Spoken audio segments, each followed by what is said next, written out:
Hi hello everyone, आप सबका फिर एक बार स्वागत है हमारे यूट्यूब चैनल एसएल हिल क्लासेस में। तो दोस्तों, आज हम पढ़ने वाले हैं 9th क्लास की एनसीईआरटी बुक का चैप्टर पहला संख्या पद्धति। तो संख्या पद्धति के बारे में हम बेसिक कंसेप्ट आज पढ़ने वाले हैं, बेसिक चीज़ें।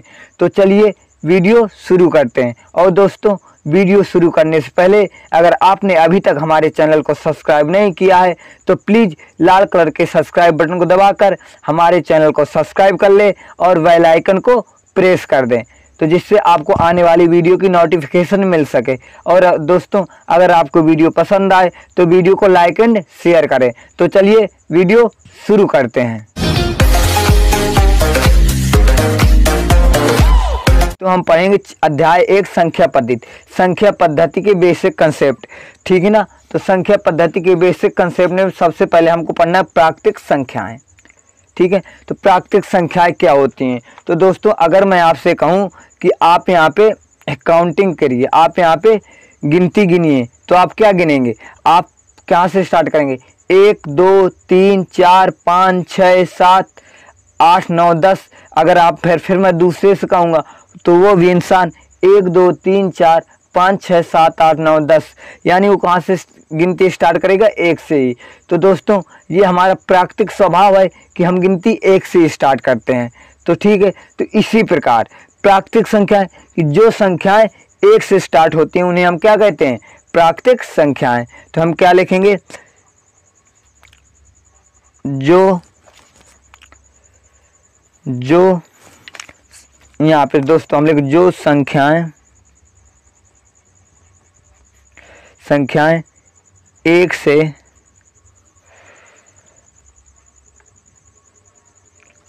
प्रारंभ होती हैं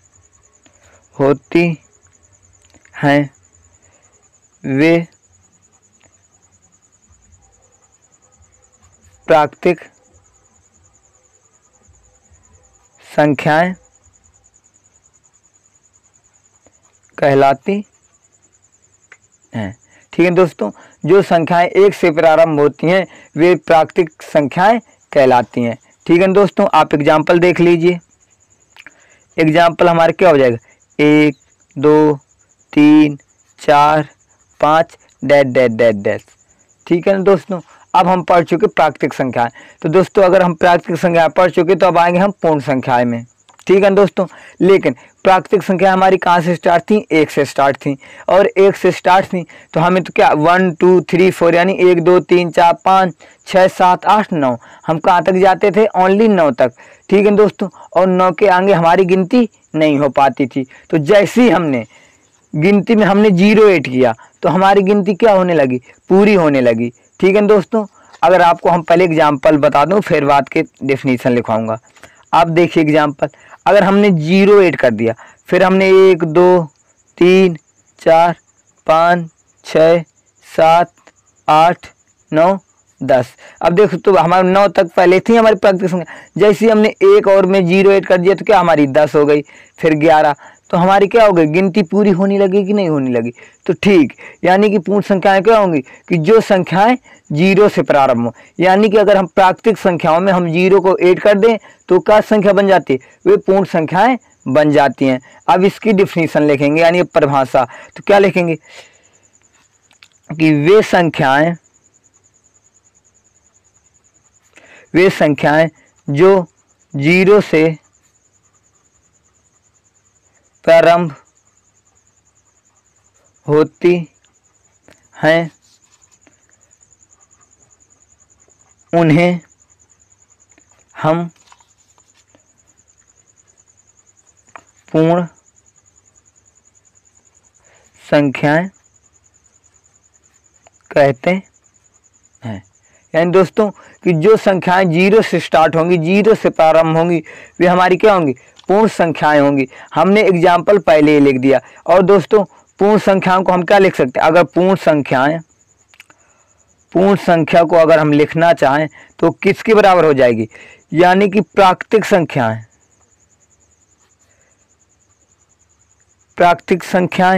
प्लस 0, यानी कि प्राकृतिक संख्याओं में हमने 0 ऐड कर दिया तो क्या हो जाएंगी? हमारी पूर्ण संख्याएं।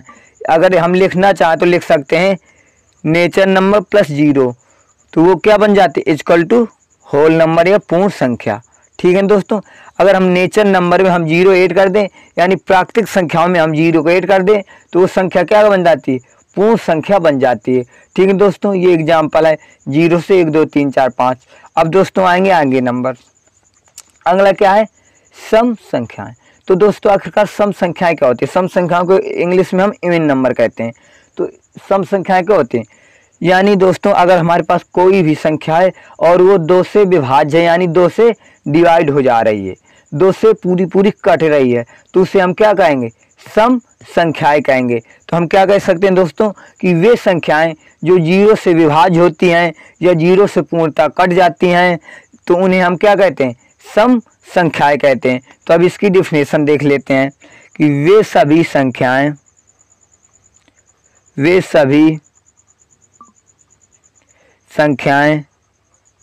जो 2 से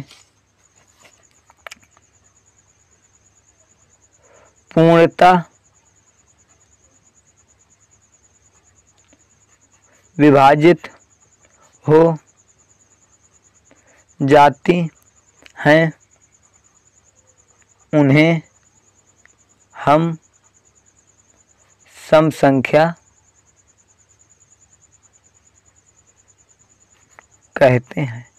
दोस्तों समझ आ रहा है ना कि वे सभी, अब आप एक बार फिर डिफिनेशन देख लीजिए, वे सभी संख्याएं जो 2 से पूर्णतः विभाजित हो जाती हैं, उन्हें हम सम संख्या कहते हैं। ठीक है दोस्तों, यानी जितनी भी संख्याएं होंगी वो 2 से पूर्णतः विभाजित हो रही होंगी, वे हमारी क्या कहलाएंगी, सम संख्या कहलाएंगी। एग्जाम्पल, तो एग्जाम्पल क्या होगा, 2 4 6 8 10 12 14 16 dash dash dash dash infinite. तो दोस्तों ये सभी संख्याएं जो हमारी लिखी क्या है, ये 2 से पूर्णतः विभाजित हो रही हैं। ठीक है दोस्तों, देखो 2 से विभाजित, 2 में 2 का भाग दो कितना आएगा, 1 पूरा पूरा कट रहा है। 4 में 2 का भाग करें कितना आएगा, 2 आएगा, पूरा पूरा कट जा रहा है। 2 में हम 2 का भाग हम 6 में देंगे, ये भी पूरा पूरा कर रहा है।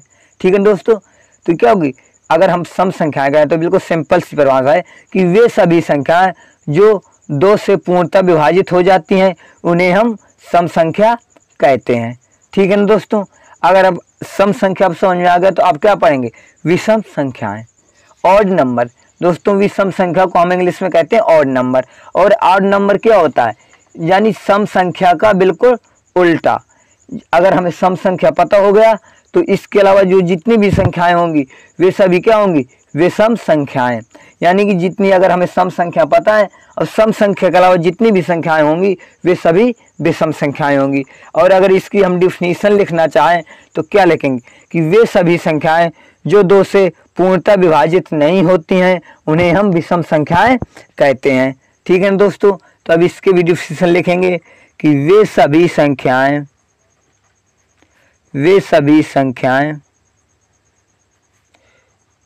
जो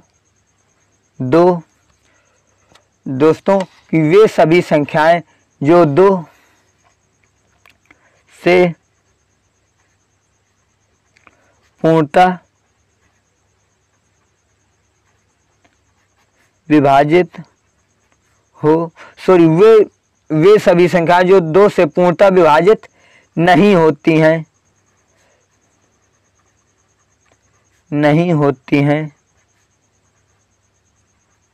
उन्हें हम विषम संख्या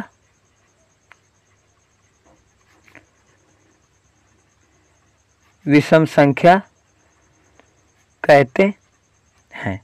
ठीक है दोस्तों, कि वे सभी संख्या जो 2 से पूर्णतः विभाजित नहीं होती हैं, उन्हें हम विषम संख्या कहते हैं। एग्जाम्पल देख लीजिए, एग्जाम्पल कितना हो जाएगा, 1 3 5 7 9 11 13 15 dash dash dash dash infinite.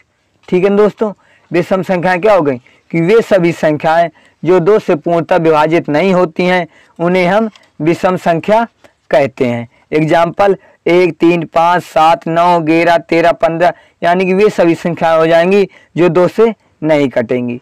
ठीक है ना दोस्तों। तो अब आ जाते हैं हम भाज्य संख्या। अब दोस्तों हमें क्या पढ़ना है कि भाज्य संख्या किसे कहते हैं। ठीक है ना। तो अब भाज्य संख्या की अगर हम कहें परिभाषा लिखें तो ऐसी संख्याएं दोस्तों होती हैं जिनके 2 या 2 से अधिक फैक्टर होते हैं। ठीक है ना। आप पहले परिभाषा देख लें फिर मैं आपको एग्जाम्पल बताते हैं। अगर हम इसकी लिखना चाहें कि वे सभी संख्याएं जिनके 2 या 2 से अधिक गुणज या गुणनखंड होते हैं उन्हें हम, यानी दोस्तों क्या, वे सभी संख्याएं जिनके 2 या 2 से अधिक गुणनखंड होते हैं उन्हें हम भाज्य संख्याएं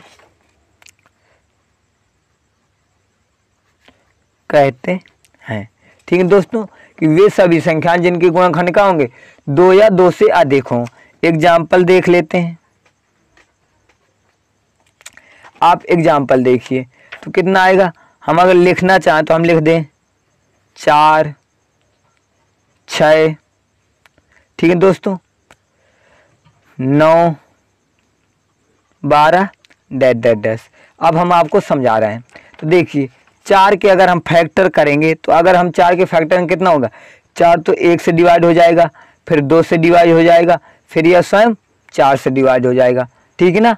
1 से डिवाइड हो जाएगा, 2 से डिवाइड हो जाएगा और 4 से डिवाइड हो जाएगा। तो इसके देखो 2 से अधिक फैक्टर हुए कि ना हुए। अब 6 देखते हैं। 6 में देखेंगे तो 1 से डिवाइड हो जाएगा, 2 से डिवाइड हो जाएगा, 3 से डिवाइड हो जाएगा और 6 से डिवाइड हो जाएगा। तो इसके भी 2 से अधिक फैक्टर हैं कि नहीं है। तो यही तो लिखा था भाज्य संख्याएं कि वे सभी संख्याएं जिनके 2 या 2 से अधिक गुणनखंड होते हैं उन्हें हम भाज्य संख्या कहते हैं। Example 4, 6, 9, 12 dash infinite. ठीक है ना दोस्तों। इसके बाद क्या होगी दोस्तों अभाज्य संख्याएं। अभाज्य संख्याओं को हमें इंग्लिश में कहते हैं को प्राइम नंबर। ठीक है दोस्तों। तो अब इसकी डिफिनीशन लिखना चाहेंगे तो क्या लिखेंगे, वे सभी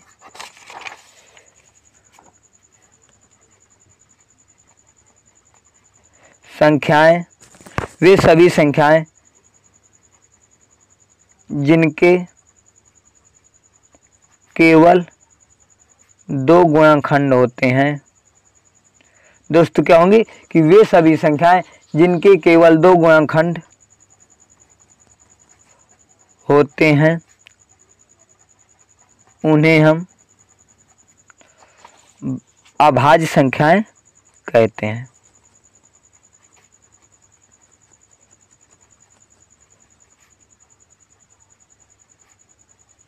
ठीक है दोस्तों।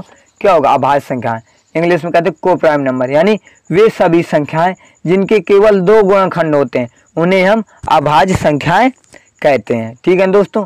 अगर हम इसकी और एक दूसरा डिफिनीशन लिखना चाहें अथवा करके तो देखिए दूसरी डिफिनीशन देख लीजिए कि वे संख्याएं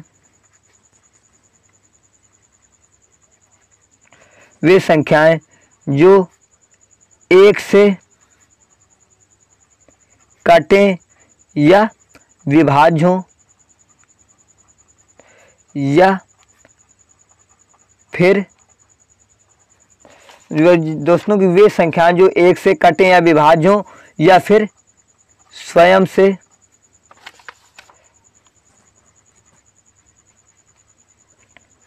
विभाज्य हों उन्हें हम अभाज्य संख्याएं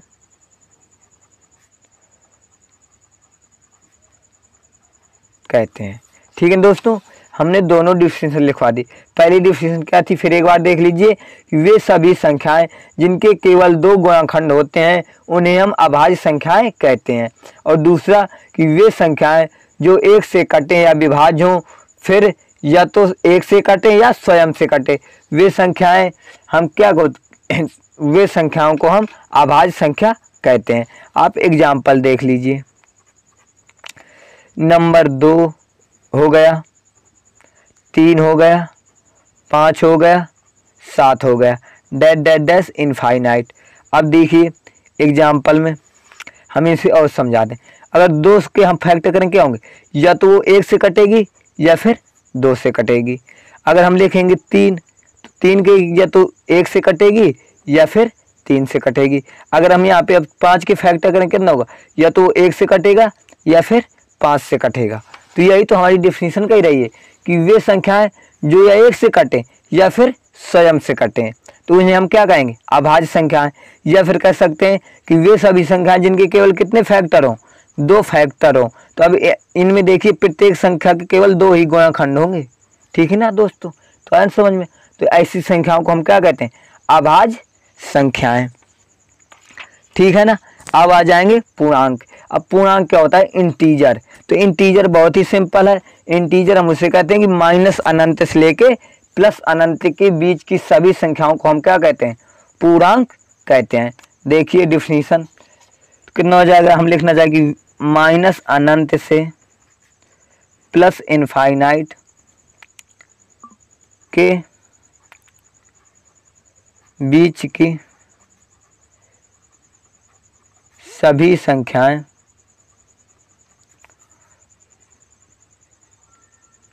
पूर्णांक होती हैं, ठीक है दोस्तों।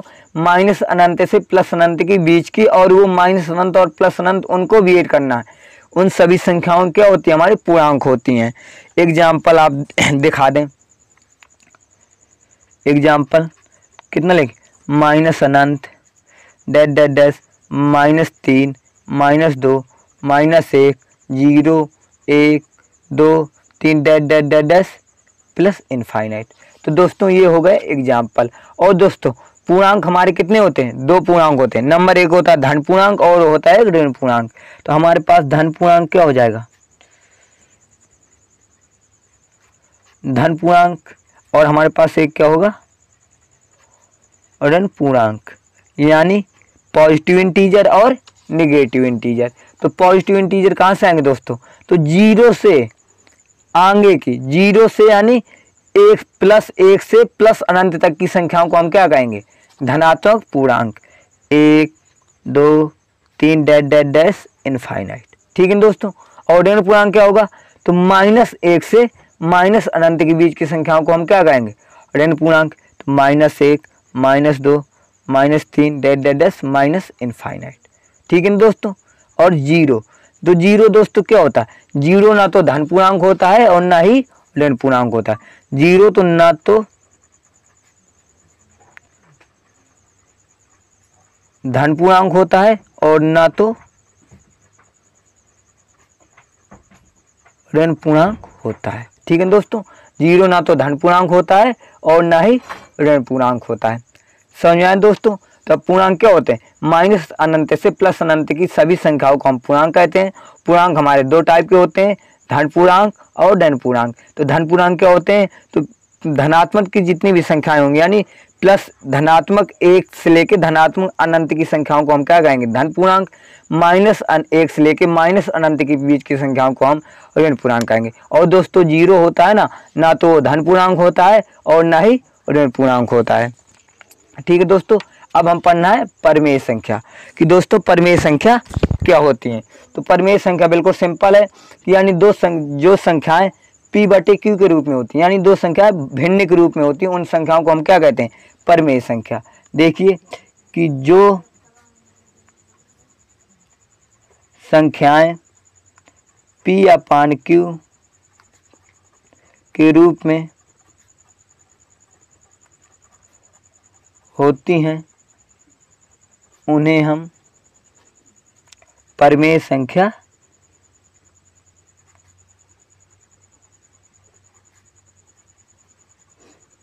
कहते हैं, ठीक है दोस्तों। कि वे संख्याएं जो P अपान Q के रूप में होती हैं वो क्या होंगी, परमेय संख्या कहते हैं। और इसमें एक कंडीशन होती है कि P अपान Q के रूप में तो होती है, लेकिन Q is not equal 0, Q कभी 0 के इक्वल नहीं हो सकता, ठीक है ना। तो उन्हें हम क्या कहें, परमेय संख्याएं। और दूसरी लैंग्वेज में कहना चाहें कि जो संख्याएं भिन्नात्मक होती हैं यानी बटे के रूप में होती हैं, उन संख्याओं को हम क्या कहते हैं, परमेय संख्याएं। एग्जाम्पल देख लीजिए, 1/2, 3/5, 4, 2 डैश डैश डैश इनफाइनाइट, ठीक है दोस्तों। अब हम पढ़ चुके परमेय संख्या। तो दोस्तों अब हम पढ़ेंगे अपरमेय। तो अपरमेय क्या होता है, इरेशनल नंबर। परमेय संख्या को हम रेशनल नंबर कहते हैं। तो अपरमेय संख्याएं क्या होती हैं, जस्ट परमेय संख्याओं का उल्टा होती हैं। तो अगर हम इसकी डिफिनेशन लिखना चाहें तो लिखेंगे, जो संख्याएं P अपान Q के रूप में नहीं होती हैं उन्हें हम अपरमेय संख्या कहते हैं, ठीक है दोस्तों। अपरमेय संख्या क्या होती हैं, कि वे संख्याएं जो P/Q के रूप में नहीं होती हैं उन्हें हम अपरमेय संख्या कहते हैं। एग्जाम्पल देख लीजिए, यानी कि √5, √5, √3, √2, पाई डैश डैश डैश इनफाइनाइट, ठीक है दोस्तों। ये हो गई हमारी अपरमेय संख्या। तो बस आज के वीडियो में इतना ही। अगर आपको वीडियो पसंद आया हो तो हमारे वीडियो को लाइक करें और ज़्यादा से ज़्यादा शेयर करें, जिससे कि इसे जिसकी आवश्यकता हो वहाँ तक पहुँच सके, ठीक है दोस्तों। और अगर अभी तक हमारे चैनल को सब्सक्राइब नहीं किया है तो प्लीज़ लाल कलर के सब्सक्राइब बटन को दबाकर हमारे चैनल को सब्सक्राइब कर ले। तो हम आपसे मिलते हैं बहुत जल्द और एक अगले वीडियो में। तो तब तक के लिए नमस्कार, धन्यवाद।